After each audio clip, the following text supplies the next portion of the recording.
Des passions rivales sur fond de guerre de religion, Bertrand Tavernier s'est attaqué à l'adaptation d'une nouvelle de Madame de Lafayette, racontant la passion du duc de Guise pour Marie de Mézières à la fin des années 1560.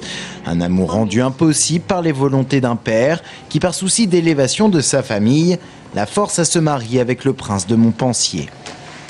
Les travaux de la guerre nous ont séparés trop vite après notre mariage. Nous ignorons encore trop l'un de l'autre.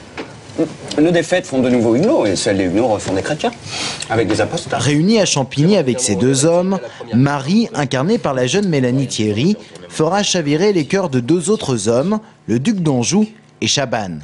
Alors que la France se déchire entre catholiques et protestants, elle-même est entrée en conflit intérieur.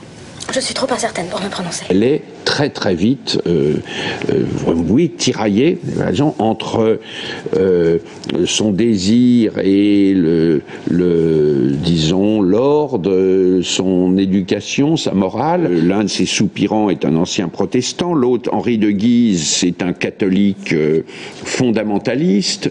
Vous êtes une personne très utile, monsieur de Chabannes. Aux côtés de Mélanie Thierry, d'autres acteurs comme Lambert Wilson ou Grégoire le Prince Ringuet, une équipe impressionnante selon les mots du réalisateur.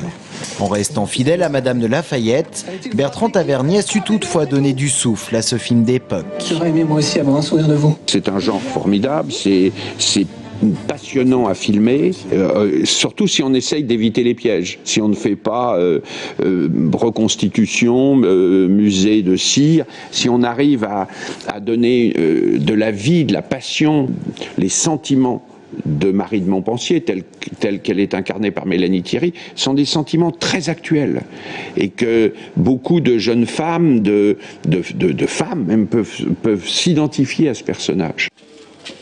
Tavernier avait choisi Chinon pour reconstituer le Paris d'époque. Nous étions allés les voir en novembre 2009. Un an plus tard, le résultat est une fresque historique dépoussiérée et moderne. Oubliez, monsieur de Guise. Oui.